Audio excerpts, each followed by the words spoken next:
मैं meme page देख रहा था आज, उसमें डाल रखा उन लोगों ने, ये देखो तालिबान में कितना बुरा हो रखा है, पहले औरतें कितनी आजाद घूमती थी, अब देखो बुरके के अंदर आ रखी हैं, ये बेचारियों के राइट छीन लिए। उसके अंदर कमेंट पड़े भाई, मैंने इंडियंस के कमेंट थे सारे कि बिल्कुल सही हो रहा है, हम तो जी तालिबान के साथ हैं इंशाल्लाह। मैं टारगेट नहीं कर रहा, बस जो लिख रखा था मैं वो बता रहा हूँ। इंशाल्लाह ये पूरी दुनिया में कायम होगा, सब बुर्का पहनेंगे, शरिया कानून चाहिए हमें, इंडिया में ये चाहिए। मैं ज्यादा कुछ नहीं बोलूंगा, फिर तुम बोलोगे एलिस भाई तुम हिंदू मुस्लिम करते हो। भाई हिंदू मुस्लिम करता हूँ, हिंदू मुस्लिम रहते हैं ना हमारे देश में, और जरूरत पड़ रही है करने की। और बात पे जो हिंदू बोलते हैं ना कि भैया ये मोदी जी कुछ कर क्यों नहीं रहे, आज मेरे समझ में आ रहा है कि हमारे देश के अंदर इंटरनल एनिमीज इतने जो मोदी जी को कुछ कर नहीं। तो हमने ये सवाल खड़ा किया था उन पार्टियों से जिनका समर्थन एलविश यादव करते हैं कि आखिर क्यों नहीं वो एलविश यादव के समर्थन में खुलकर सामने आ रहे हैं। तो अब बीजेपी के बड़े बड़े धुरंधर नेता जो हैं एलविश यादव के समर्थन में आ गए हैं और एलविश यादव को वोट करने की अपील कर रहे हैं। जी हाँ, तजिंदर पाल सिंह बग्गा जो कि दिल्ली बीजेपी के तेज तर्रार नेता हैं, प्रधानमंत्री नरेंद्र मोदी के चहेते हैं, उन्होंने एक वीडियो को शेयर करते हुए एलविश यादव को समर्थन दिया है। दरअसल हुआ कुछ ऐसा कि एलविश यादव को एक वीडियो को लेकर टारगेट किया जा रहा था। ये टारगेट जो है एक मुस्लिम महिला की तरफ से किया जा रहा था जो कि अपने आप को सोशल वर्कर बता रही हैं।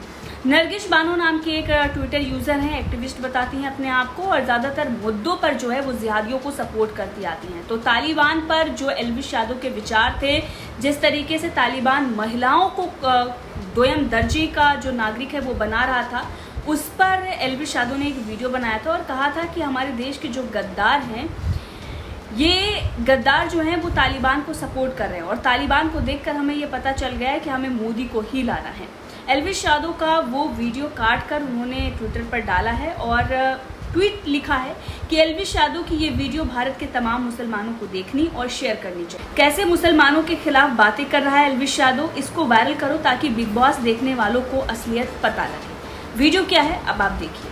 हमारे देश का सबसे बड़ा दुश्मन जो हमारे देश के अंदर गद्दार बैठ रखे हैं, और सबसे ज्यादा गद्दार तुम्हें पता कौन है, मैं अब वो नहीं बोलूंगा, किसी कम्युनिटी को टारगेट नहीं करूंगा। मैं भाई तुम्हें एक एग्जांपल देता हूं। मैं मीम पेज देख रहा था आज, उसमें डाल रखा उन लोगों ने, ये देखो तालिबान में कितना बुरा हो रखा है, पहले औरतें कितनी आजाद घूमती थी, अब देखो बुरके के अंदर आ रखी हैं, ये बेचारियों के राइट छीन लिए। उसके अंदर कमेंट पड़े भाई, मैंने इंडियंस के कमेंट थे सारे कि बिल्कुल सही हो रहा है, हम तो जी तालिबान के साथ हैं इंशाल्लाह। मैं टारगेट नहीं कर रहा, बस जो लिख रखा था मैं वो बता रहा हूँ। इंशाल्लाह ये पूरी दुनिया में कायम होगा, सब बुर्का पहनेंगे, शरिया कानून चाहिए हमें, इंडिया में ये चाहिए। मैं ज्यादा कुछ नहीं बोलूंगा, फिर तुम बोलोगे एलिस भाई तुम हिंदू मुस्लिम करते हो। भाई हिंदू मुस्लिम करता हूँ, हिंदू मुस्लिम रहते हैं ना हमारे देश में, और जरूरत पड़ रही है करने की। और बात पे जो हिंदू बोलते हैं ना कि भैया ये मोदी जी कुछ कर क्यों नहीं रहे, आज मेरे समझ में आ रहा है कि हमारे देश के अंदर इंटरनल एनिमीज इतने जो मोदी जी को कुछ करने नहीं दे रहे। जो सरकार भाई यूएन में सर रख के बैठी थी कश्मीर मुद्दे के ऊपर, वो अकेले 370 हटा दिया। मोदी जी कोई साथ दे या ना दे, भाई हम लोग आपके साथ हैं, आप लाओ, आप एनआरसी लेके आओ, एनपीआर लेके आओ, यूनिफॉर्म सिविल कोड लेके आओ, क्योंकि भाई तालिबान ने हमारी आंखें खोल दी। ये दल्ले आज आतंकवादियों को टारगेट नहीं कर पा रहे, उनको उनके खिलाफ दो शब्द इनके मुंह से नहीं निकल रहे। लड़कियों का जो ऑक्शन हो रहा है उन पे बिल्कुल चुप्पी है। मैं तो ये सोच रहा हूँ अगर हमारे देश में ऐसी चीज हो गई ना, ये उस पे भी चुप रहेंगे।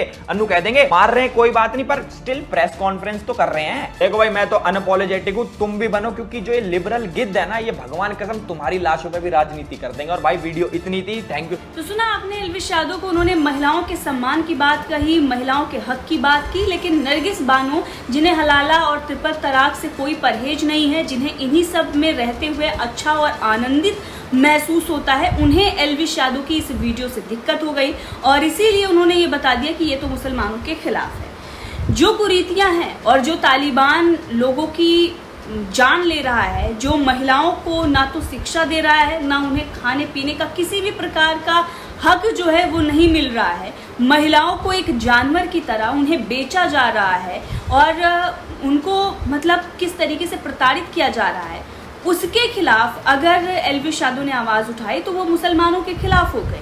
उनकी असलियत सबको पता चलनी चाहिए। भाई क्या गलत उन्होंने बोला, स्टार्टिंग में हमने आपको वीडियो सुनाई, उसके बाद दोबारा भी हमने पूरा वीडियो एलविश यादव का सुनाया। क्या गलत था, बिल्कुल सही उन्होंने बोला, महिलाओं के सम्मान में बोला। और ये नरगिस बानो जैसे लोग हैं, इनको तो और एलविश यादव को सपोर्ट करना चाहिए कि जो तालिबान में हो रहा है वो हिंदुस्तान में इन लोगों के साथ ना हो। अगर शरिया कानून लग गया तो इनके साथ तो यही होगा, हलाला ट्रिपल तलाक, लेकिन शायद इनको इन्हीं गंदगी में रहना पसंद है, इसीलिए एलविश यादव को ये टारगेट करने लगे। अब इसी वीडियो को रीट्वीट करते हुए तजिंदर पाल सिंह बग्गा जो कि बीजेपी के बड़े नेता हैं, मैंने आपको बताया कि प्रधानमंत्री नरेंद्र मोदी के बेहद चाहते हैं, तो इसी वीडियो को रीट्वीट करते हुए तजिंदर पाल सिंह बग्गा ने एल्विश यादव को सपोर्ट करने की बात कही, उनके लिए वोट मांगा और लिखा कि vote for Elvish because enemies are boycotting him.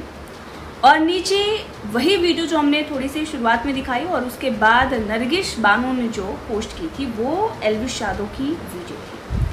दरअसल बात यह है कि लोगों को एल्विश यादव से समस्या इसलिए है क्योंकि एल्विश यादव जो है वो बड़े बड़े जो सेलिब्रिटीज़ हैं, जो बड़े बड़े खान गैंग्स बनकर बैठे हुए हैं, उनको वो टक्कर दे रहा है।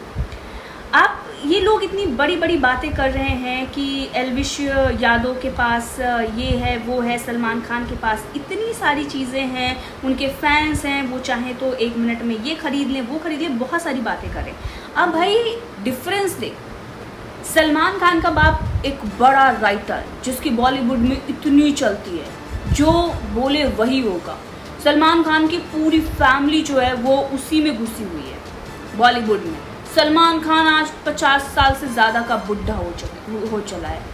एल्विश यादव 24-25 साल का लड़का भाई, और जो भी बनाया उसने अपने दम पर बनाया है, बाप का नहीं था, उसके बाप की कोई पहचान ही नहीं थी। करोड़ों की गाड़ियाँ, जो भी घर, आलीशान घर, फैन फॉलोइंग, सब कुछ उसका अपना बनाया हुआ है भाई।